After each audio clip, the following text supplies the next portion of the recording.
Assalamualaikum, selamat pagi Stadium RTM bersama dengan saya Syairul Islam. Kita mulakan dengan badminton terbuka Denmark 2023. Berguru lelaki nombor 1 negara, Aaron Chia So Hik menamatkan penantian 6 tahun bergelar juara sejak digandingkan apabila menjerai jelajah dunia BWF terbuka Denmark di audiensi malam tadi.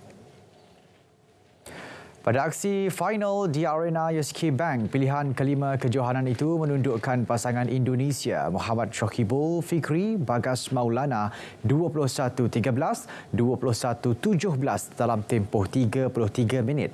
Aaron Wuyik mengawal permainan pada set pertama dengan mendahului 11-6 sebelum menoktahkan kemenangannya ke atas bergu ke-14 dunia itu dengan kelebihan 8 mata. Muhammad Shokibul Bagas cuba memberikan tentangan pada set kedua namun gagal menyaingi bergu di ranking ke-4 dunia berkenaan. Aaron Wuyik membawa pulang wang hadiah kemenangan berjumlah hampir RM300,000 dan 11,000 mata BWF. Ini merupakan gelaran pertama diraih Aaron Wuyik selepas menempuh 6 final jelajah dunia termasuk 3 pada musim ini. Selepas ini, Aaron Wuyik akan meneruskan perjuangan di terbuka Perancis yang berlangsung pada 24 hingga 29 Oktober. Sementara itu, lain pula nasib perseorangan negara, Li Zijia. Dia gagal meneruskan rentak kemenangan apabila tumpas pada aksi final terbuka Denmark di gelanggang sama. Impian Zijia untuk meraih 2 gelaran berturut-turut tidak kesampaian apabila tewas mudah di tangan lawan dari China, Wang Hongyang 12-21, 6-21. Hongyang hanya memerlukan 33 minit untuk menoktahkan kemenangan. Kejayaan itu membolehkan Hongyang melebarkan rekod kemenangan berdepan Zijia apabila merakam kemenangan ketiga selepas 4 pertemuan. Sebagai naib juara, Zijia meraih hadiah kemenangan berjumlah hampir RM138,000. Bulan lalu, Zijia di ranking ke-11 dunia merangkul kejuaraan terbuka Arctic di Finland. Ratu Wushu negara Tan Chong Min merangkul pingat emas dalam acara kombinasi Nang Quan dan Nandao pada Tamasya Sukan Tempur Dunia 2023 di Riyadh, Arab Saudi. Juara dunia 2019 itu yang meraih pingat perak dalam acara sama pada Sukan Asia Hangzhou mengungguli saingan ini selepas mengumpul keseluruhan 19.486 mata. Menerusi satu video yang dikongsi, Chong Mi menyatakan ini juga sebagai platform dan persiapan bagi menghadapi kejohanan dunia di Texas, Amerika Syarikat pada November ini. Sementara itu, pingat perak disambar atlet Uzbekistan Daria Latisheva dengan meraih 19.292 mata.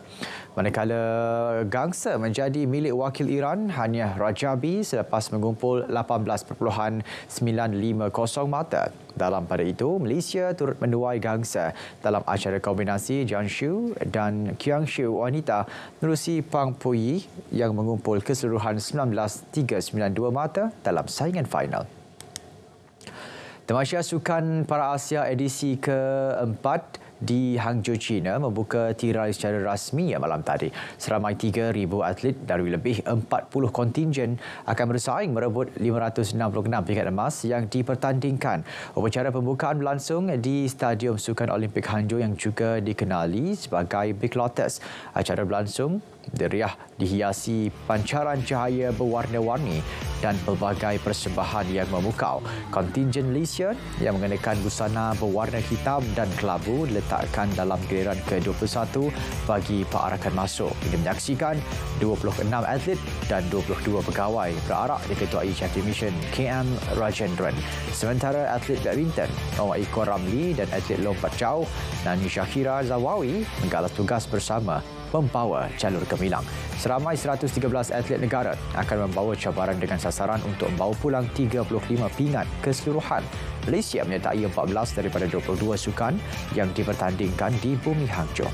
Antara acara sukan yang disertai kontingen negara kali ini membabitkan memanah, olahraga, badminton, berbasikal, powerlifting, bola sepak orang buta dan bowling padang. Pada edisi 2018 di Jakarta, Palembang, Indonesia, kontingen negara cemerlang meraih 17 pingat emas, 26 perak dan 25 gangsa. Kuala Lumpur Rovers terlepas kejuaraan Liga Amatur M3 selepas terikat 1-1 berhadapan hari ini Selangor FT. Keputusan itu menyaksikan kedudukannya di tangga teratas dipintas Immigration FC yang menewaskan Melaka FC di Stadium Hang Tuah. Skuad kendalian Wan Mustafa Wan Ismail mendahului carta Liga sejak awal musim dengan hari ini FT bakal menjadi halangan terakhir untuk menjulang kejuaraan. Bekas pemain kebangsaan Syarul Idlan Talaha berjaya meletakkan hari ini FT di depan pada minit ke-25. Namun, kelebihan berkenaan hanya bertahan 5 minit selepas tandukan Mawar Rafini Mat Yaakob berjaya menyamakan kedudukan. Kedua-dua pasukan kemudian menggandakan asakan namun buntu untuk menambah jaringan. KL Rovers menamatkan saingan di kedudukan kedua Liga dengan 54 mata selepas 24 perlawanan, 1 mata di belakang juara Immigration FC. Menjelang kejohanan Piala Emas Raja-Raja 2023 hujung minggu ini, pasukan bola sepak Melayu Kedah PBMK bertaruh 20 pemain dari pasukan KDAFC Division C dan D bagi membawa cabaran dalam kejohanan berkenaan. Pengurus pasukan Abdul Ghaffar Saad berharap kehadiran pemain tersebut membawa tuah buat pasukan. Rata-rata pemain telah menjalani latihan di bawah kendalian jurulatih profesional sekaligus memudahkan perancangan pasukan.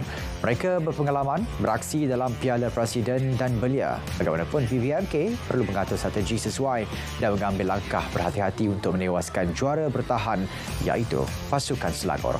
PBMK sebagai tuan rumah diundi dalam kumpulan C bersama Perlis, Selangor dan Perak.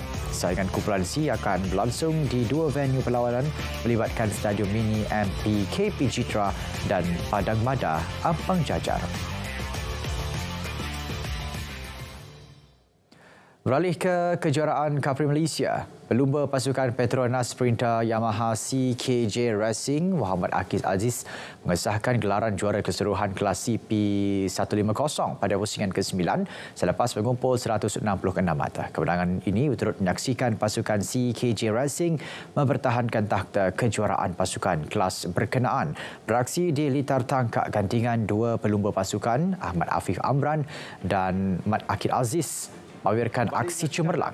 Afif menamatkan perlumbaan di kedudukan pertama dengan catatan masa 14 minit 37.265 saat.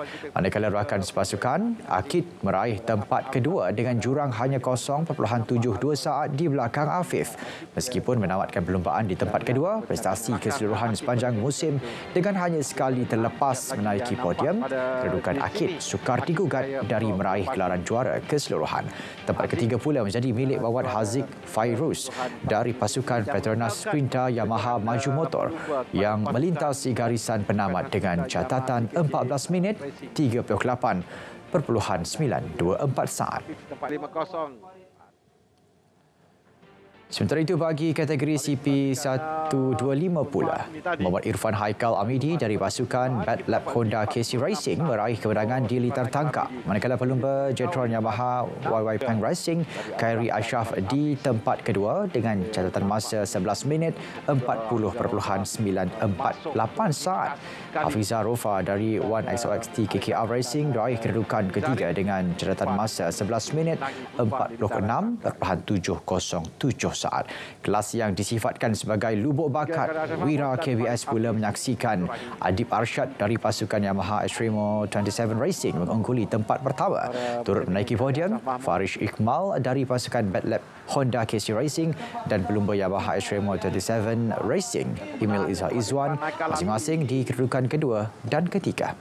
Dengan kemenangan Saudara, sekian Stadium RTM. Saya Syairul Islam. Assalamualaikum. Kekal aktif. Salam sukan untuk semua.